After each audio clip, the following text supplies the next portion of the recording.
So now we are going to move into the activity portion. And so what I would like you to do is to take out, there's a packet of paper.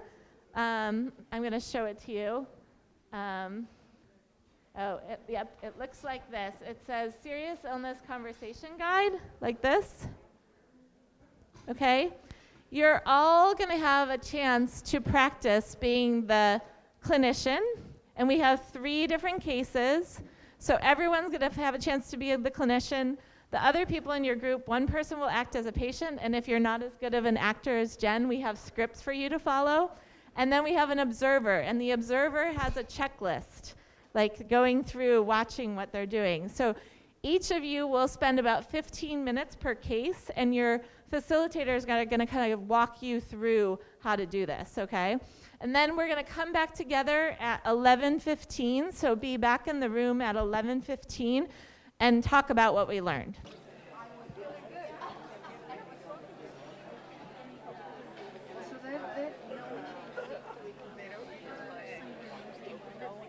that okay with you if we talk about some of these things? I want to know everything. I think it would be better given my prognosis if we talked about it.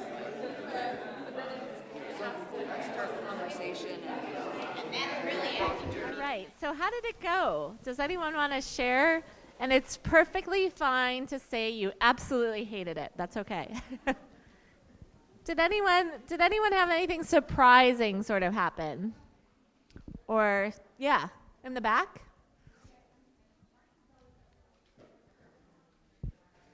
I found it surprising to see how naturally it flowed reading from a list. Okay. I think okay. the questions seem to really follow one another in a logical manner that made it easier and natural. That's great to hear. Yeah, I think I hear sometimes both things. Sometimes people feel like, oh, it was a little awkward for me to follow the list, and then sometimes people say it was flowed really naturally.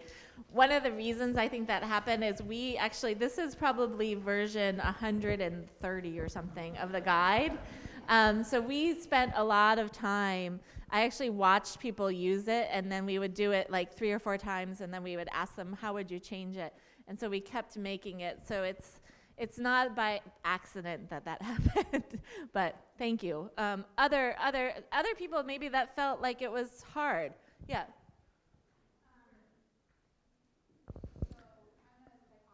Uh-huh.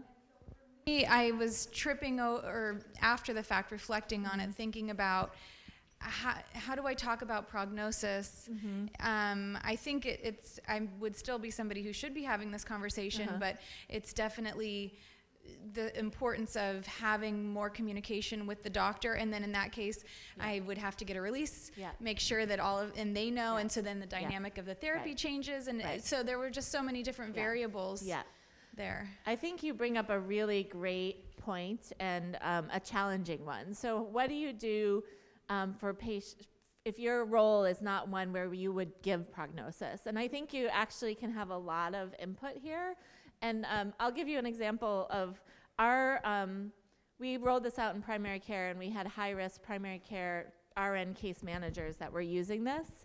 And they did not feel that it was their role to give prognosis, and I think that's very reasonable. But what they found they were able to do was to, in some ways, coach people, and I think this might be a role that you could have as well, to ask their clinicians to get that information and to sort of support them in that. Or the other thing that you can do is to explore, even though you don't necessarily know what the prognosis is, of what time might look like, depending, say we're talking about months, what kind of goals would you have? Say we're talking about a year, would that be different? So you can do that, but it does make it a little bit more of a complex exercise. So I think if we had systems where we could easily communicate with the providers that are actually delivering the care and be able to, one of the things that I was talking with Catherine about is in Epic, we have built this module of advanced care planning, and it has the healthcare proxy, a MOLS form, the guide itself embedded in the module, organ donation, all of those things. And in the module, we actually asked the clinician to say, what did you communicate to the patient about prognosis? we asked, what do you think the patient's prognosis is, and what did you communicate? So then we were trying to probe clinicians to actually give that information so that you could look into the record. It sounds like you would have to get released to do that, but I think we need more work on our systems to make that easier. Yeah. Not having Epic makes it a little more tough, but yeah. Other realizations? Yeah. I find these conversations very helpful to assess the patient's resilience.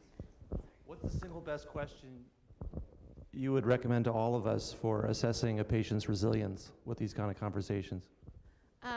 I think that what gives you strength is a really good question, and it really assesses how well they're resilient. I think the other thing, this is sort of more of, I also often ask people, how have you faced difficult times in the past and what has helped you? That's not on the guide. It's hard because you have to only pick a certain number of questions, but I think what gives you strength is probably the best one. Great. Other realizations or considerations as you did the exercise? I was puzzled when I was role-playing the MD part to have to tell another wonderful human being sitting beside me who might perhaps have had a relationship throughout the year as an MD, that he or she is terminal. And how difficult that must be at the end of the day, one for the patient and of course for the MD who perhaps may have one or two more patients to break down the news to. Yeah. I think one of the things that was really revealing to me was, creating the space in the day for physicians to be able to do this work, because it's not just the 20 minutes that they have. They need a little time to sort of check in with themselves about it. And so, one of the things that we really wanted to do at Dana-Farber was to get RVU credit so that they would sort of be able to not have to meet their targets, and they have all these crazy things, and we were actually unable to do that. It actually got flagged in the IRB. We weren't able to give RVU credit. So, but I think sort of making that message to leadership that these conversations are important, and we need to have some flexibility in our set schedule to be able to do that kind of work. So, other sort of realizations or considerations. I guess I was just wondering if you had any tips on how to broach the subject again with somebody that says that they don't want to know the prognosis and they don't want to go there or choose not to think negative. And I think you have to. I give people often a pass or two on that, but then.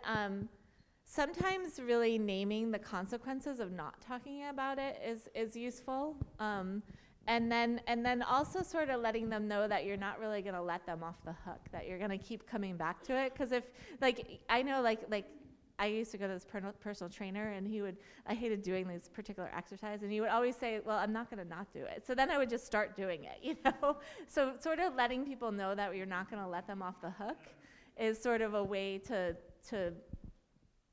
move things forward.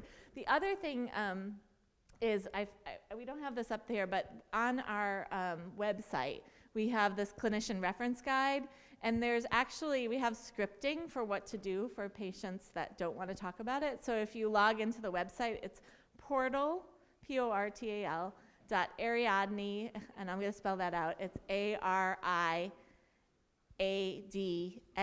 labs, L-A-B-S.org. And if you sign in there, you can download the clinician reference guide, and in there it has tips about what to do for patients that don't want to talk about it. The other piece is sometimes to engage the family.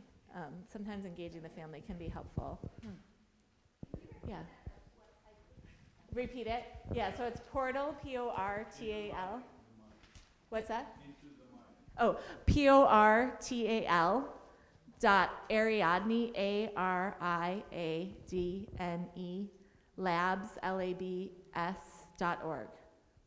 We'll also list that on the Health Improvement Partnership website as well. And you have to sign in, but then everything's free. And I just ask that if you use the materials, we want to survey you once a year about how you use them. So, but it'll go through that when you sign into the website.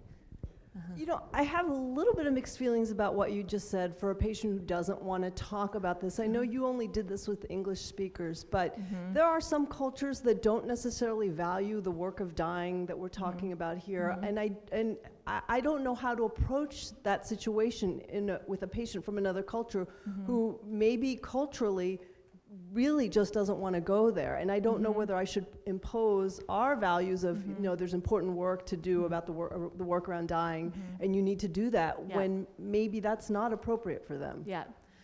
I think this is a really great question and a really tough one. I guess what I have learned over the years, and I used to work at UCSF, is that I try to really bring a true curiosity and questions about patients from other cultures, but not to assume anything, and to ask open-ended questions, because, you know, if one Chinese patient didn't want to know their prognosis, it certainly did not mean anything about the next one. So, and I think that's really a hard thing to do, is to remind yourself that every individual is different, even if they're part of a particular group.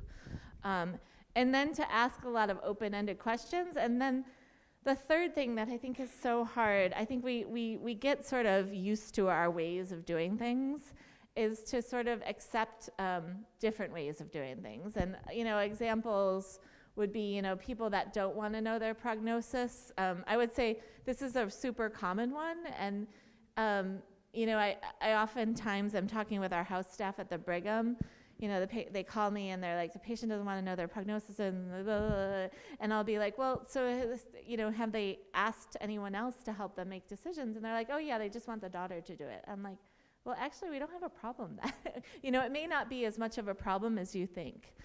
So I do encourage having a conversation, and this is sometimes hard. I had this problem often at UCSF where the entire family would never let me get into the room alone with a patient.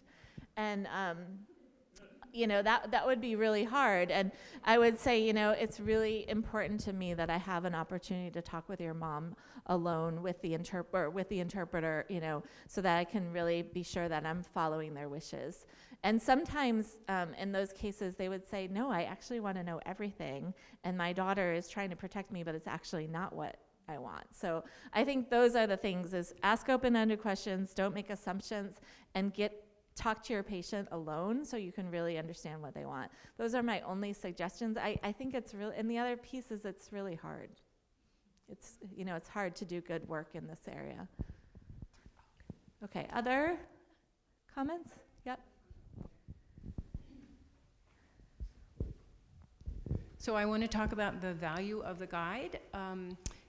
Thanks to Mike Millward and our hospice, Amanda Edwards and I were able to go to Harvard in June and do this course on serious illness conversations. And there they said, okay, practice this at least 30 times. So I made 30 copies of the guide, and I'm on number 22, practicing using it in inpatient palliative care at Dominican and with hospice. And it is really valuable, and I encourage all of you to try it out. Thank you. Thanks. Yeah, I think if it doesn't feel natural, that's not abnormal to do that on the first time. So keep trying it out, and you will make the questions your own over time. And other comments? Okay, well, what's that? Oh, okay. This a fair amount, and it's very humbling every single time to be presented with, even though you know that you are working with colleagues, and it's just it's very humbling. Yep. And rewarding, but humbling. Yeah, yeah. I think that's one of the things that I really like about this work is it is humbling. I mean, we can always be better at it. I think one of the things that I'd like you to take away, though, is that this is a learned skill. This is not something where you're sort of just, born with the perfect words to say. Paying attention to how you do, to how your patient reacts, asking for feedback. I often will ask our social worker to come in with me and say, well, how did you think that went? And when she said this, I think this didn't go that well. Just always be asking for that feedback, from your colleagues to try to improve. But I do think that with attention, we can get better at this, and we can really transform the way that end-of-life care is delivered to our patients. And so that's the thing that kind of keeps me going when I get frustrated with Epic or frustrated with, the fourth admission with this patient. I think that's what helps me. I guess the things that we hope you take away is remember to sort of listen more than talk as much as possible. I think that's hard for some of us, especially for someone like me who's a talker. But also, and to respond as, I think, a human being, to respond to emotion and to acknowledge how difficult this is. Yeah. Yeah. Which is that in our group, we realize that these serious conversations come up all the time. Mm-hmm. And I think there's plenty of opportunity for those of us who work with people who have other chronic illnesses, mm-hmm. And including even diabetes, where you're having mm-hmm. to make that leap from into insulin. Big right. conversations right. that can happen. Right. That this format, this guide, is really helpful. Absolutely. I just got an email this morning saying that they wanted to use it for polypharmacy, and I was like, huh. That's a really interesting use of it. But so there are other applications of using a kind of format like this. So we'll see how it goes. But thank you. You've been a terrific audience. And thank you so much. And before.